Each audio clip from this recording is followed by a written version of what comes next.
नमस्कार, आप देख रहे हैं 4 PM और मैं हूं अभिषेक मिश्रा। चूड़ा दही की सियासत की बात एक बार फिर करेंगे। बिहार में जिस तरह से चूड़ा दही की सियासत हो रही है और कल से जिस तरीके का घटनाक्रम सामने आता रहा है, तो चूड़ा दही की सियासत का सिलसिला अभी खत्म हुआ नहीं है। दरअसल मकर संक्रांति का त्यौहार कल था, 14 जनवरी की तारीख कल थी और कल बहुत हाई प्रोफाइल भोज था। भारतीय जनता पार्टी के दफ्तर में चूड़ा दही भोज का आयोजन, चिराग पासवान के घर पर, माफ कीजिएगा, उनके पार्टी दफ्तर पर चूड़ा दही भोज का आयोजन और इसके साथ ही लालू यादव के घर पर चूड़ा दही भोज का आयोजन। लेकिन जैसा कि हमने आपको कल भी बताया कि कल पूरे दिन चर्चा रही सबसे ज्यादा किसी भोज की, तो वो चिराग पासवान के घर पर, जो उनके पार्टी दफ्तर पर जो चूड़ा दही का भोज था, उसकी चर्चा रही। क्योंकि चिराग पासवान ने नीतीश कुमार को बुलाया, तो आमंत्रित तो किया, लेकिन नीतीश कुमार पहुंचे तो चिराग पासवान खुद ही नदारद थे। तो खैर, इसकी चर्चा कल हमने कई बार की है, आगे भी करेंगे। इसको लेकर जो भी अपडेट होगा, नीतीश नाराज हैं और किस कदर नाराज हैं वो भी हमने आपको बताया है। लेकिन कल अचानक एनडीए के एक नेता की गाड़ी देर शाम या रात के अंधेरे में लालू यादव के घर में घुसी। एनडीए के एक नेता देर शाम लालू यादव से मिलने पहुंचे। राजद सुप्रीमो लालू प्रसाद यादव से उन्होंने मुलाकात की। दरअसल चूड़ा दही के बहाने खेल का जो सिलसिला है वो खत्म नहीं हो रहा है, ये बात हम इसीलिए कह रहे हैं। और वो एनडीए के नेता कौन, जिन्होंने मुलाकात की कल लालू यादव से, उन्होंने भी चूड़ा दही के भोज का आयोजन किया है। आज उन्होंने भी भोज दिया है और उन्होंने भी सबको बुलाया है। सिर्फ एक नेता को छोड़कर सिर्फ एक पार्टी को आमंत्रण नहीं गया है, बाकी सभी को आमंत्रण गया है।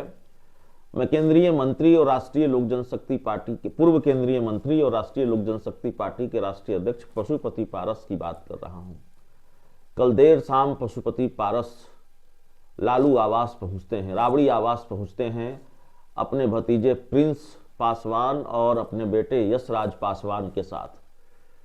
वो लालू यादव से मुलाकात करते हैं और अपने चूड़ा दही भोज में आने का न्योता पशुपति पारस लालू यादव को देते हैं।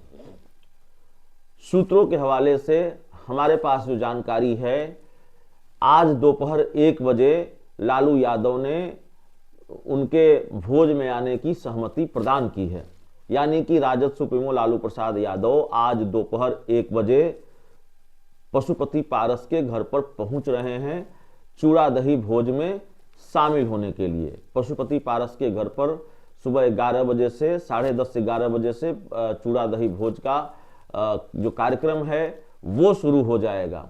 हालांकि चर्चा नीतीश कुमार की भी थी, पशुपति पारस ने नीतीश कुमार को भी बुलाया है, लेकिन ऐसी कोई तस्वीर निकलकर सामने नहीं आई।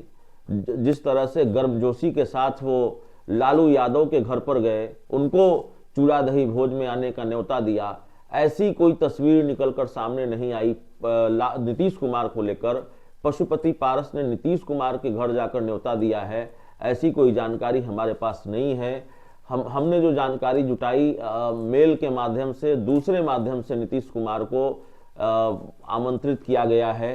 तो जाहिर है नीतीश कुमार ने पशुपति पारस से मिलने में बहुत दिलचस्पी नहीं दिखाई, या पशुपति पारस ने नीतीश कुमार से मिलने में बहुत दिलचस्पी नहीं दिखाई। कारण जो भी रहे हों, लेकिन जितने उत्साह के साथ पशुपति पारस ने लालू यादव को आमंत्रित किया इस चूड़ा दही भोज के लिए, उतना उत्साह नीतीश कुमार को आमंत्रित करने के लिए नहीं दिखाया गया है। तो चर्चा थी कि लालू नीतीश एक साथ दिख सकते हैं पशुपति पारस के चूड़ा दही भोज में, तो चर्चाओं को विराम लग गया है। हाँ, लालू यादव जरूर दिखेंगे, इस बात की पूरी संभावना नजर आ रही है। और जाहिर तौर पर लालू यादव पशुपति पारस के चूड़ा दही भोज में अगर दिखते हैं तो फिर सियासी कयासों का बाजार भी गर्म होगा, राजनीतिक चर्चाओं का बाजार भी गर्म होगा। देखिए, राजनीति में कुछ भी यूं ही नहीं होता है, और ये तो बिहार की राजनीति है, ऊपर से चुनावी साल है 2025, इसी साल बिहार में विधानसभा के चुनाव होने हैं, और अगर इसी साल बिहार में विधानसभा के चुनाव होने हैं और ऊपर से इस तरह के खेल दिखेंगे तो भाई चर्चा तो होगी। खेल का सिलसिला चल रहा है, खेल शुरू हो गया है। और बीजेपी के बड़े नेताओं को भी पशुपति पारस ने आमंत्रित किया है, भाजपा के बड़े नेताओं को भी पशुपति पारस ने बुलाया है। तो बुलावा, आमंत्रण बीजेपी को भी गया है। अगर भारतीय जनता पार्टी के बड़े नेताओं की मौजूदगी दिखती है पशुपति पारस के चूड़ा दही के भोज में, तो जाहिर है ये मैसेज, तगड़ा मैसेज चिराग पासवान के लिए होगा बीजेपी का कि भाई हमने अभी चाचा को छोड़ा नहीं है। और पशुपति पारस चाहते भी यही हैं कि मैसेज जाए भतीजे चिराग पासवान को। सिर्फ चिराग पासवान और उनकी पार्टी के लोगों को पशुपति पारस ने नहीं बुलाया है। जाहिर है चाचा भतीजे में तलखी अभी बनी हुई है। बाकी बिहार के सभी राजनीतिक दलों और उसके नेताओं को आमंत्रण गया है चूड़ा दही के भोज का। तो अब देखिए क्या तस्वीर होगी। लेकिन इतना जरूर है कि जो लोग ये समझ रहे हैं कि पशुपति कुमार पारस की कहानी बिल्कुल बिहार की राजनीति में खत्म हो चुकी है, वो पूरी तरह से अप्रासंगिक हो चुके हैं। तो एक तरफ उनको लेकर ये चर्चा चल रही है, कुछ लोगों का ये दावा है, और दूसरी तरफ पशुपति पारस राजनीतिक दावपेच में माहिर माने जाते हैं और अपना राजनीतिक दावपेच वो आजमा भी रहे हैं। और आज चूड़ा दही के बहाने भी उन्होंने सियासत साधने की पूरी तैयारी कर ली है। इसीलिए राजद सुप्रीमो लालू प्रसाद यादव के घर पर वो खुद कार्ड देने गए थे। कई लोगों को उन्होंने खुद, कई बड़े नेताओं को उन्होंने खुद फोन किया है, आग्रह किया है कि इस चूड़ा दही भोज में वो शामिल हों। तो आज पशुपति पारस के चूड़ा दही भोज पर निगाह टिकी हुई होगी कि पशुपति पारस ने जो चूड़ा दही के भोज का आमंत्रण दिया है उसमें किन नेताओं की मौजूदगी दिखती है।